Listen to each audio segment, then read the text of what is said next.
Hello everyone, this is the video discussion board for A61 vending machines. So in response to the first question, should alcohol vending machines be legal in the US? If not, why not? If yes, how should the laws be enforced? Reading the first article about selling wine out of a vending machine, I'm all for it. The way I see this would allow the items to be regulated more fairly in concerns to who is buying it. But on the other hand, this could also impose a restriction on some people that may want to buy it. By that I mean, what happens if there's a case of mistaken identity or something like that? When you're talking about, if you were to scan, say, your license, your driver's license, and then it does facial recognition, and you look different, uh, it may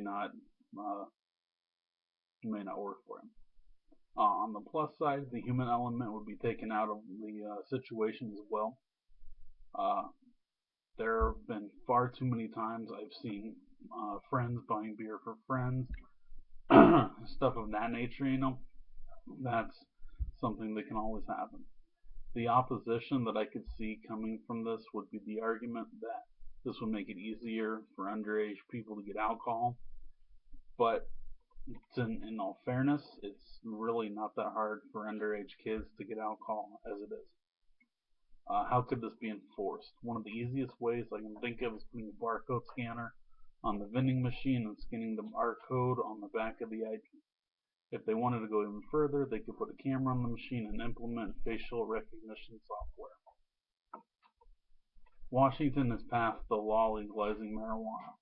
Should marijuana vending machines be legal in Washington? If no, why not? If yes, how should the laws be enforced? Second question, in regards to marijuana vending machines, I think this could be a good idea, but I think it would have to be located in a place that would not be accessible by minors. If this were to happen, I think you could go about it in the same way with the scanning of the ID. Again, this is one of those things that is easily accessible for kids currently. I remember 10 years ago, when I was in high school, walking down the halls, you'd see kids selling weed in the hall. If you have a marijuana store and a person goes in there to buy marijuana, they could be using a fake ID. The person behind the counter might catch it, he might not, and he might not even care. An article on the Washington Post titled "Pot Vending Machines Come to Colorado," a good point is made.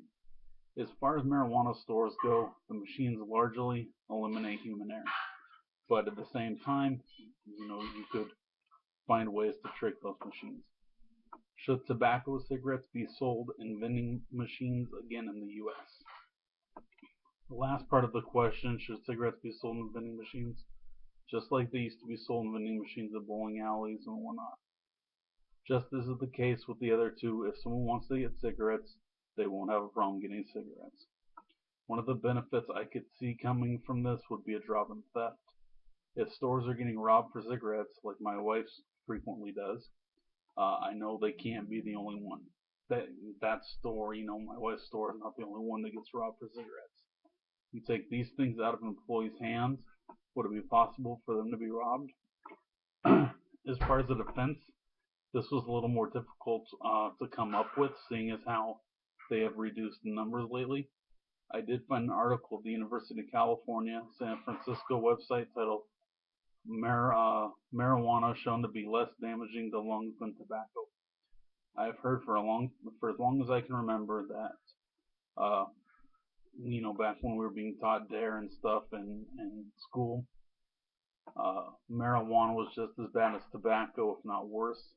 At the beginning of the article, it states a large-scale national study suggests low to moderate use of marijuana is less harmful to users' lungs than exposure to tobacco, even though the two substances contain many of the same components.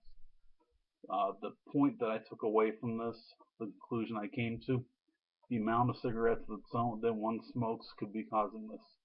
Certain people chain smoke, you go through 5-10 cigarettes. I don't think I've ever heard of someone going out and smoking 15 blunts. I don't even think that's possible. So, thank you everyone. Have a good night.